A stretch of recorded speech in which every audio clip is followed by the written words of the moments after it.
یہ کاروبار ہو رہا ہے. تو اسی وقت ریڈ کی گئی اور پھر اسی وقت یہ ٹیکے پکڑے گئے اور پتہ لگا کہ وہاں کوئی اس قابلیت کا آدمی نہیں ہے کہ کوئی فارماسسٹ ہو یا کوئی مائکرو بایولوجسٹ ہو, اور وہاں پہ کوئی لیملر فلو نہیں لگا ہوا تھا, کوئی ادھر اسٹرلائزیشن کا کوئی نظام نہیں تھا. اور یہ اس طرح تو بالکل آپ ایکسپوز کر رہے ہیں کہ ایک بڑے ٹیکے سے جو آپ نے 34,000 روپے کا یا 60,000 روپے کا لیا, اس میں سے 1.2 ml کے 80 ٹیکے آپ نے بنا دیے, اور وہ آپ نے 10,000 میں بیچے تو وہ کوئی 7-8 لاکھ روپے میں بک گئے ہوں گے. تو اس کا مطلب ہے the objective was profit making at a very sub standard. تو ڈاکٹر صاحب یہ اوور آل یہ جس چیز کی نشاندہی کر رہا ہے وہ تو ایک ہمارے جو بھی ہیلتھ کا انفراسٹرکچر ہے, جو اوور سائٹ ہے, اس کے کولیپس کی بات کر رہا ہے. کسی نے ایک پرائیویٹ ہاسپٹل کے اندر اپنے طور پہ انجیکشنز بنانے شروع کر دیے, اس کی کانفیگریشن اپنی کر دی, اپنے لحاظ سے اس نے چاہا سرنج میں ڈال دیا, اور پھر ڈاکٹرز نے اس کو ایڈمنسٹر کرنا شروع کر دیا اس لحاظ سے جیسے انہوں نے مناسب سمجھا, جیسے کسی سے سنا, جیسے جو کچھ کیا, اور اس سے جو ہے یہ پورا نظام ایک اس طریقے سے کام کر رہا ہے جو کہ خود ایک بہت بہت بڑا ایک ہم پوری قوم کے لیے لمحہ فکریہ ہے. اور یہ فرمائیے گا کہ اب تک یہ کس حد تک یہ ایڈمنسٹر ہو چکا ہے, اور کیا ابھی فیڈ بیک کیا آ رہا ہے, کتنے لوگ اس سے متاثر ہو چکے ہیں؟ دیکھیں کامران بھائی, یہ جو ٹیکہ اگر یہ آف لیبل یوز بھی ہے جو کہ ڈاکٹر اپنے رسک پہ کر رہا ہے کیونکہ یہ اپرووڈ یوز نہیں ہے, تو وہ اگر آنکھ میں لگا بھی رہا ہے تو وہ وائل اس کے سامنے کھلنی چاہیے, اور اس وائل میں سے جتنا اس نے یوز کرنا ہے کرے اور باقی ڈسکارڈ کر دے تاکہ اس کا انفیکشن کا چانسز نہیں ہوں گے. لیکن اگر وہ کہیں فل ہو کے آ رہا ہے اور انسٹرائل کنڈیشنز میں فل ہو کے آ رہا ہے تو ظاہر ہے that is playing with fire, taking a risk. تو اس کا ہی یہی ہوا. تو اور یہ جو ٹیکہ پہلے بھی لگ رہا ہے تو پہلے بھی کیسز ہوتے رہے ہوں گے, لیکن یہ کیونکہ مجھے کال آئی تو پھر جب یہ پتہ چلا اور میڈیا نے ہائی لائٹ کیا, اور رائٹلی سو انہوں نے ہائی لائٹ کیا, تو ابھی تک 68 کیسز ہمارے آئے ہیں جن میں یہ انفیکشن ہوا ہے, پین آپتھلمائٹس یعنی پوری آنکھ میں ڈاکٹر صاحب یہ فرمائیے گا کہ is it a very severe infection, mild infection, اور there are cases of complete loss of sight, لوگوں کی بینائی مکمل ختم ہوئی ہے؟ دیکھیں کامران, اس میں ریکمینڈڈ یہ ہے کہ آپ نے اگر یہ ٹیکہ کبھی لگانا بھی ہے ڈیسپریٹ سچویشن میں تو آپ ایک آئی کا ایٹ اے ٹائم لگائیں گے. ہمارے 2 پیشنٹس ایسے ہیں جو ابھی داخل ہیں, ابھی ان کو دیکھ کے آئے ہیں میو ہاسپٹل میں, جن کی دونوں آنکھوں میں ایک ہی وقت میں لگا دیا. تو دیٹ از اے ڈبل جیپڈی کہ آپ ان کی بینائی بہت زیادہ ہائی رسک پہ چلی گئی.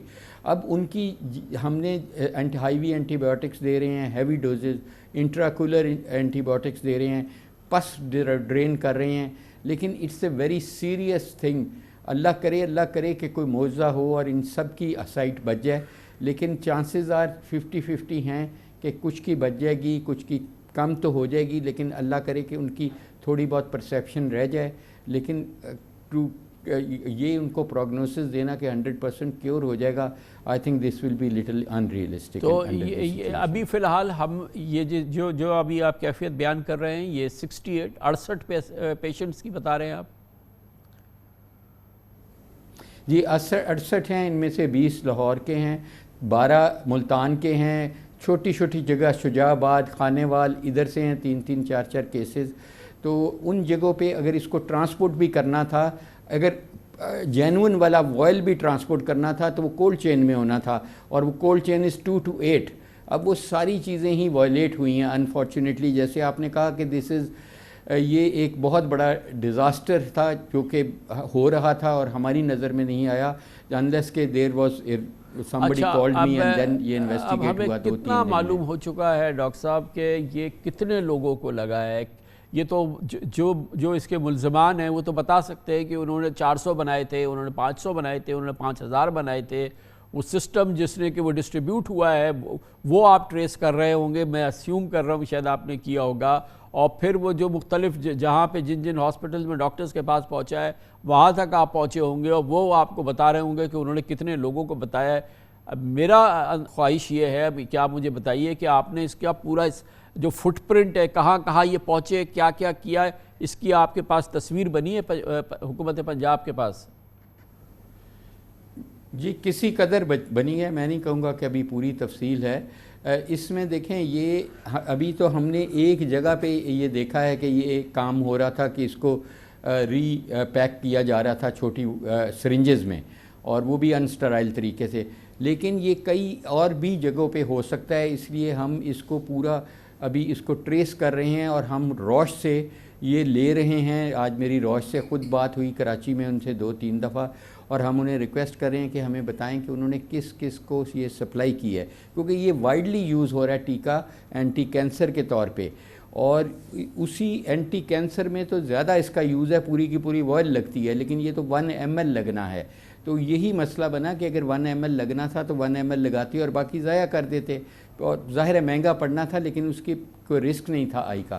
تو اس لیے ہم ان سے یہ ساری ڈیٹا انہوں نے کل ہمیں بھیجنا ہے کہ اور کس کس شہر میں کس کس جگہ پہ یہ کام ہو رہا ہے، اور یہ باقاعدہ مینوفیکچرنگ لائسنس کے بغیر ہو رہا ہے، کوئی انسپیکشن نہیں ہوئی، کوئی ادھر فارماسسٹ نہیں ہے، یہ تو بالکل کویکس کر رہے ہیں۔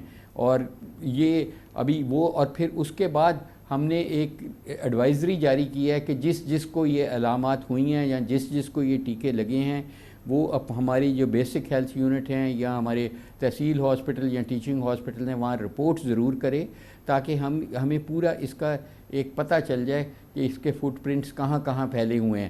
لیکن یہ بات فیکٹ ہے کہ تقریباً بہت زیادہ مقدار میں جو آئی اسپیشلسٹ ہیں وہ اس ٹیکے کو یوز کرتے ہیں۔ میں نہیں کہہ رہا کہ سب نے یہ کنٹیمنیٹڈ ٹیکہ یوز کیا ہے، کچھ نے ایتھیکلی بھی کیا، لیکن ایون اگر ایتھیکلی آپ کرتے ہیں آف لیبل یوز کے جو آپ کا اپرووڈ یوز نہیں ہے، تو آپ کو رپورٹ کرنا ہوتا ہے کہ آپ نے یہ کیا، اور آپ کو اس کا رزلٹ دینا پڑتا ہے ڈریپ کو۔ تو خود میں کرتا ہوں، ابھی کلوروکوین ہم نے یوز کی کووڈ میں جو اینٹی ملیریل دوائی تھی، تو ہمیں ڈریپ میں ساری سٹیٹمنٹ بھیجنی پڑی کہ اتنوں میں کیا اور یہ اس کا رزلٹ آیا ہے، اس کو ہم پروٹیکٹ اسٹڈی کہتے ہیں۔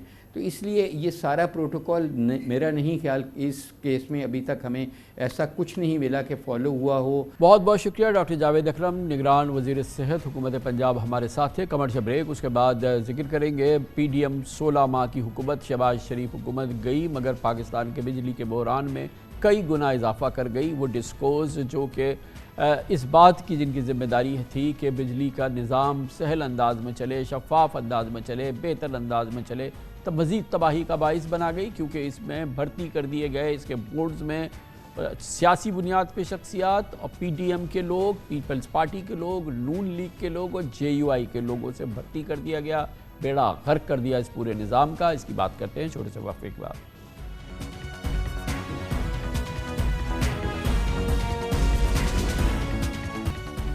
اس وقت ملک کو توانائی کے شدید بحران کا سامنا ہے۔ ایک طرف حکومت نے بجلی چوروں کے خلاف ملک گیر کریک ڈاؤن کا آغاز کیا ہے، جس کے دوران ملک بھر میں بجلی چوروں پر 15,000 سے زائد مقدمات درج کیے گئے ہیں، 2300 گرفتاریاں ہیں، اور بجلی چوروں سے تقریباً 8 ارب روپوں کی ریکوری بھی ہوئی ہے۔ دوسری جانب نااہل ڈسٹریبیوشن کمپنیز میں پی ڈی ایم حکومت کی اقربا پروی کے ہوش ربا انکشافات سامنے آئے ہیں۔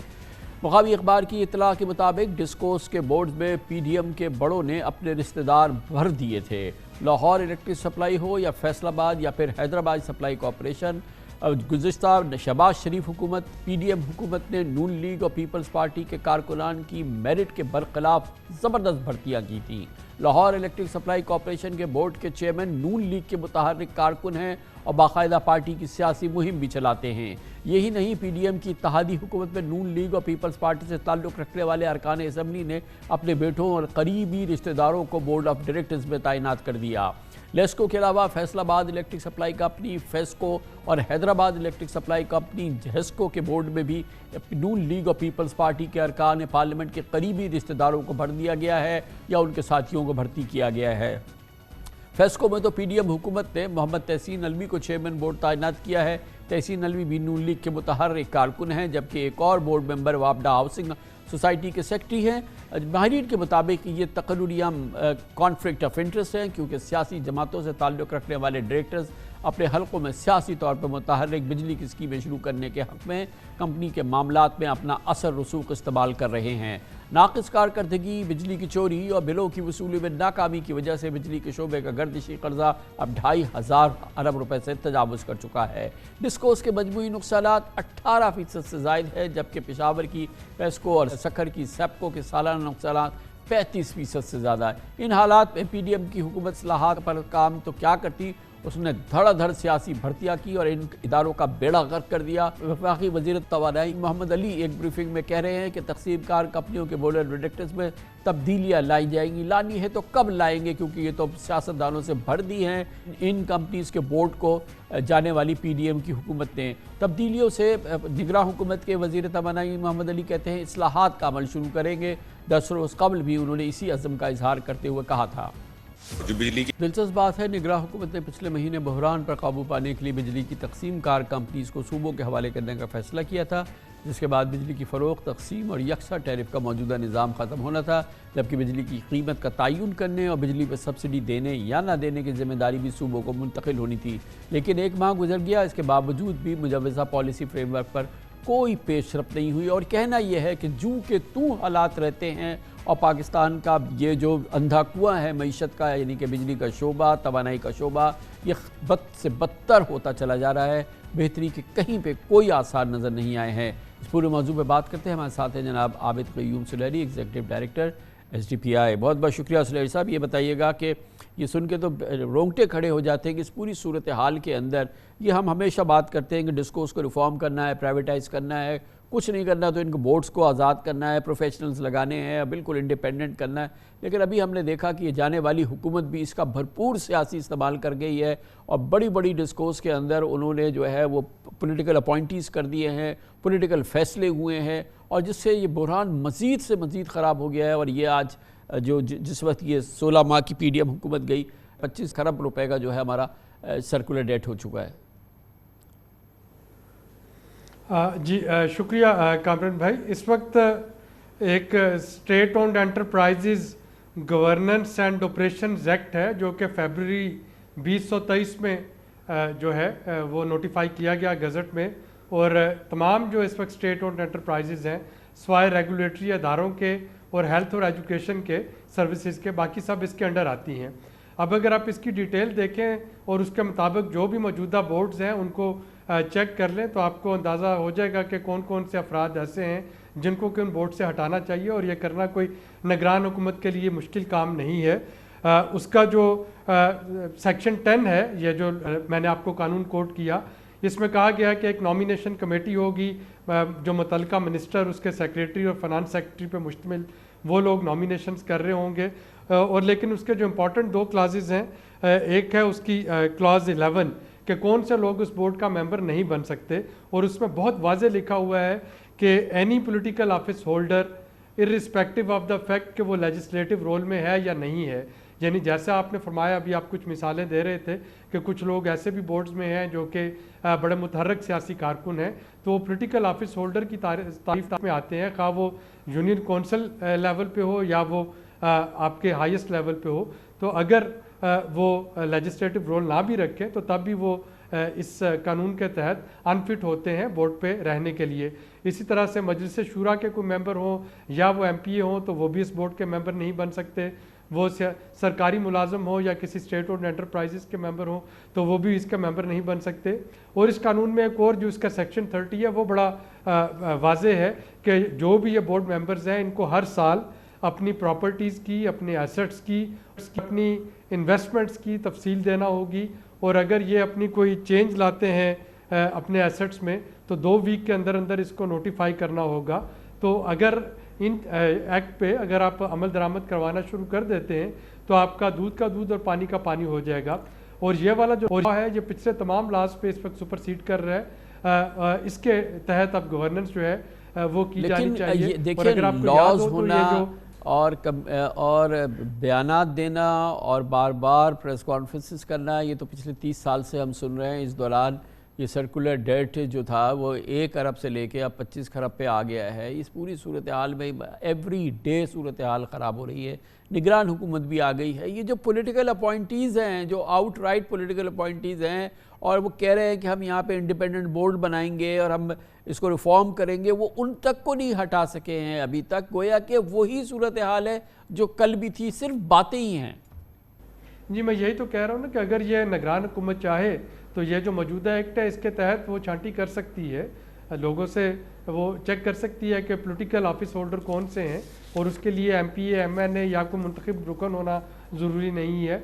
ہر وہ فرد جس کا کہ ویزیبل پولیٹیکل افیلیشن ہو وہ اس کو اس قانون کی شق 11 کے تحت مسئلہ اب تو صرف یہ، اس سے تو بہت آگے نکل گیا ہے. بورڈ کے 2 آدمیوں کو نکال کے 2 کو رکھنے سے تو کام نہیں بنے گا. اس کو تو جتنے بھی ایکسپرٹ ہیں یونینیمسلی ایک آواز میں وہ کہتے ہیں کہ ان کو پرائیویٹائز کرنا ہے. سرکار کے بس کی بات نہیں. جب تک سرکار میں رہے گی یا تو بیوروکریٹ اس میں چھاتے رہیں گے، یا ان کے رشتہ دار، ان کے جاننے والے، یا سیاستدان اور سیاستدانوں کے جاننے والے. ان کے فیصلے سیاست کی بنیاد پر ہوں گے، ان کے فیصلے کرپشن اور نااہلی کی بنیاد پر ہوں گے. جب تک اس کا اثر نو اس کو جنم نہیں دیا جائے گا اس وقت تک تو یہ کام نہیں ٹھیک ہونے والا. دیکھیے اس وقت ہمارے پاس 2 ایکسپیریمنٹ ہیں. ایک تو جو کہ یہ ڈسکوز ہے اسٹیٹ اونڈ انٹرپرائزز، اور دوسرا ہمارے پاس کے الیکٹرک تھی جس کا کہ آدھا تیتر آدھا بٹیر بنا دیا گیا. وہ جنریشن کمپنی بھی ہے اور وہ ڈسٹریبیوشن کمپنی بھی ہے. وہ اس کو پرائیویٹائز بھی کیا گیا اور اس کو سرکاری سطح سے سبسڈی اور وہ جو ایشورٹیز وغیرہ تھی وہ بھی دی گئی. اب ان دونوں کو سامنے رکھتے ہوئے اگر ہم واقعتاً اپنے انرجی کے شعبے کو ایک اس میں دیر پا جو اصلاحات کرنا چاہ رہے ہیں تو ہمیں لیسن لرن کرنا ہوگا کہ کئی سے کہ کئی کی پرائیویٹائزیشن میں کیا کیا چیز جو تھی وہ غلط ہوئی، اور اکارڈنگلی ہمیں اپنے ڈسکورس کو پرائیویٹائز کرنا پڑے گا. اگر ہم بات کرتے ہیں کہ 18ویں ترمیم کے بعد صوبوں کو بہت زیادہ فنانسز دے دیے گئے، اور اب ظاہر ہے کہ 18ویں ترمیم رول بیک کرنا ایک بہت بڑا سیاسی چیلنج بن جائے گا، تو پھر یا تو صوبے جو ہیں وہ ان ڈسکورس کو لے لیں اگر وہ اس کو چاہتے ہیں کہ پرائیویٹائز نہ ہو، یا پھر اس کو پرائیویٹائز کر دیا جائے تاکہ یہ جو ڈسکورس کے لاسز ہیں، اور ہمیں دیکھ رہے ہیں کہ یہ اربوں پہ لاسز ہیں جو کہ خمیازہ جو ٹیرف دینے والے، بل دینے والے صارفین ہیں وہ بھگت رہے ہیں. تو ہمیں اس پہ فوری طور پہ کام جو ہے وہ کرنا ہوگا، اور اگر یہ نہیں کیا تو آپ دیکھ لیجئے گا کہ IMF کے اگلے پروگرام میں یہ ایک پرائر ایکشن بن کے آپ کے سامنے آیا ہوگا. بہت بہت شکریہ جناب عابد قیوم سلیری ہمارے ساتھ تھے. کمرشل بریک کے دوران نیوز ہیڈ لائنز دیکھیں، اس کے بعد ہم اپنے پروگرام کے باقی حصے کے ساتھ واپس آئیں گے.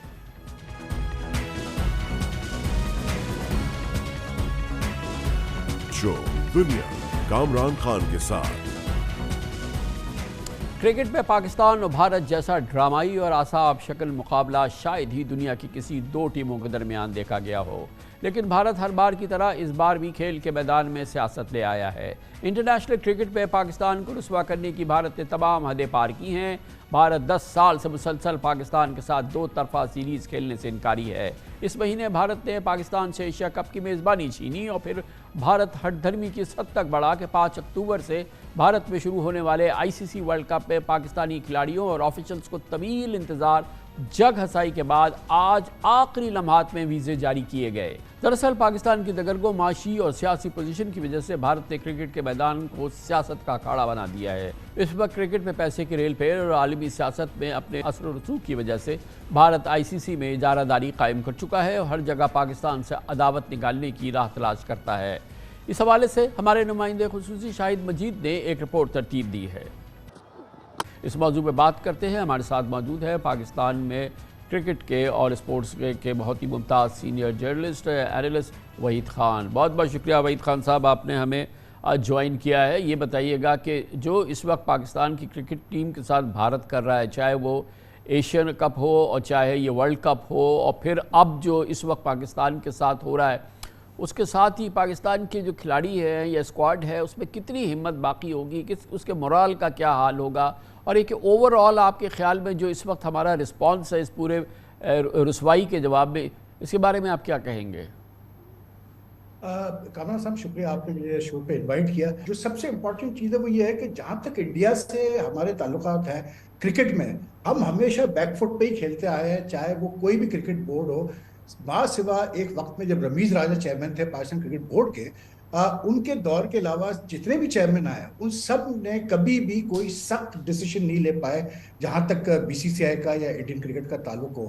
یہ جو ایشیا کپ کا سارا مسئلہ ہوا, یہ جو ایشیا کپ کا جو پورا ڈرامہ چلا کہ ہمیں یعنی ہوسٹ کنٹری ہوتے ہوئے ہم صرف 4 میچ ہوسٹ کر پائے, اس میں میری ذاتی رائے یہ تھی کہ اس وقت بھی میں نے یہی کہا تھا کہ جی اگر انڈیا تیار نہیں ہے پاکستان آنے کے لیے, کھیلنے کے لیے, تو پھر ایشیا کپ کھیلنا ہی ہمارا بیکار ہے. پھر یہ 4 میچز کر کے ہم کیا ثابت کر رہے ہیں؟ جب آپ نے انگلینڈ کو ہوسٹ کر لیا, آسٹریلیا کو ہوسٹ کر لیا, نیوزی لینڈ کو ہوسٹ کر لیا, تو یہ ساری بڑی ٹیمیں تھیں. اس کے بعد کوئی ریزن نہیں تھا کہ بھارت منع کرتا. ٹھیک ہے, انفارچونیٹلی کامران صاحب ہماری cricket board for some reason کوئی کبھی بھی اسٹرانگ سٹینڈ نہیں لے پاتی ہے BCCI کے خلاف. اور ٹھیک ہے BCCI کے پیسہ بہت ہے, اس میں کوئی شک نہیں کہ اس وقت وہ بہت انفلوئنس کیری کرتے ہیں ورلڈ کرکٹ میں, لیکن باٹم لائن یہ ہے کہ پاکستان کے بغیر بھی جو ہے ورلڈ کرکٹ کو فرق پڑتا ہے. ایسا نہیں ہے کہ آپ ایک ورلڈ کپ کرا لیں گے وداؤٹ پاکستان تو مطلب ہو جائے گا, اس لیے کیونکہ ICC جتنے بھی ایونٹ کراتی ہے یا ایشین کرکٹ کاؤنسل جتنے ایونٹ کراتی ہے ان کا ہم یہ دیکھ رہے ہیں کہ چاہے فرام ایشین کپ ٹو یہ ابھی ورلڈ کپ صرف وینیو کے حوالے سے نہیں, ہر لحاظ سے پاکستان کو جو ہے وہ ایک بہت ہی رسوا کن جو ہے وہ رویے کا سامنا کرنا پڑا ہے, چاہے وہ وینیو کی بات ہو, چاہے وہ دوسرے معاملات ہوں. ان تمام معاملات میں ہمارا جو رسپانس تھا یا ہماری جو مینجمنٹ تھی, جس طرح سے سیٹھی صاحب نے جب وہ چیئرمین تھے انہوں نے تو اس کو بڑا ایک سیلیبریٹ کیا تھا کہ جی کہ یہ 2 وینیو پہ ہو گیا ہے اور ہم نے یہ ایک بڑی فتح حاصل کر لی. ہمیں یہی نہیں پتہ ہے کہ ہماری عزت کس چیز میں اور ہماری بے عزتی کس چیز میں ہے. بالکل صحیح کہا صاحب. دیکھیں اصل میں ابھی ریسنٹلی جب یہ ایشیا کپ کا مسئلہ چل رہا تھا تو جے شاہ نے جب ایک پریس ریلیز ایشو کی تو جے شاہ نے پریس ریلیز میں کہا اور اس نے پورا جو ہے ملبہ ڈالا پاکستان کرکٹ بورڈ پر یہ کہہ کر کہ جی ہم کیا کریں, ایشین کرکٹ کاؤنسل کو تو پتہ ہی نہیں کہ کس سے بات کریں پاکستان کرکٹ بورڈ میں, کیوں ان کے وہاں تو آفیشیلز اتنے جلدی چینج ہوتے ہیں.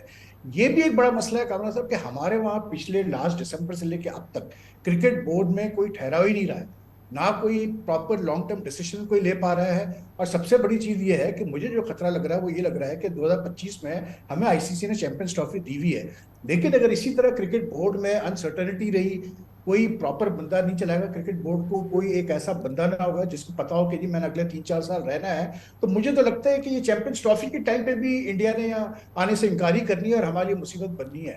تو وہ کہتے ہیں نا کامران صاحب کہ پہلے put your own house in order, پھر آپ دوسروں سے گویا آپ یہ کہہ رہے ہیں خالد صاحب کہ آپ یہ کہہ رہے ہیں کہ یہ جو آپ جس صورتحال سے ہم گزر رہے ہیں, ہماری کرکٹ جس کیفیت سے گزر رہی ہے انٹرنیشنل کرکٹ کے لحاظ سے, پھر بھارت کے ہاتھوں, پھر ICC کے ہاتھوں, پھر یہ تمام معاملات میں اس میں بہت بڑا قصور ہمارا اپنا ہے. بالکل صحیح کہہ رہے ہیں آپ, بالکل ہمارا ہی قصور ہے. دیکھیں آپ یہ دیکھیں کہ ہم نے ویزا والا جو ایشو ہے اس میں کوئی دو رائے نہیں کہ انڈیا, پہلی بات تو یہ کہ دیکھیں انڈیا کی جو پالیسیز ہے پاکستان کے بارے میں انڈر نریندر مودی, سب بچے کو پتہ ہے کیا ان کی پالیسی ہے. تو یہ جو ویزا والا ایشو تھا یہ بھی ایکسپیکٹڈ تھا, حالانکہ پاکستان نے تھوڑا ڈیلے سبمٹ کیا, لیکن یہ ہو سکتا تھا آرام سے. لیکن وہ جب بھی ویزا کی بات آتی ہے تو وہ تنگ کرتے ہیں آپ کو, چاہے فٹ بال ٹیم ہو چاہے ہاکی ٹیم ہو, وہ کرتے ہیں ویزا ایشو, لیکن وہ تنگ کر کے کرتے ہیں آپ کو ویزا ایشو. لیکن مسئلہ یہ ہے کہ ہمیں اپنا بھی تو دیکھنا ہے نا, آپ کی ٹیم جا رہی ہے ورلڈ کپ کھیلنے کے لیے, یہ بھی دیکھنا ہے پاکستان کرکٹ بورڈ کو کہ یار آپ نے تو اپنی ٹیم ہی فائنل نہیں کی ہوئی تھی ایک ہفتے پہلے تک. پھر دوسرا یہ کہ سینٹرل کانٹریکٹ جو اتنا بڑا ایشو ہے پلیئرز کے لیے ہے, پلیئرز کس مطلب فوکس سے جا رہے ہیں ورلڈ کپ میں, جبکہ یہ معاملہ سینٹرل کانٹریکٹ کا اینڈ آف جون سے لے کے اب تک تقریباً 3 مہینے ہو گئے, یہ حل ہو کے نہیں دے رہا کرکٹ بورڈ کو پلیئرز کے ساتھ.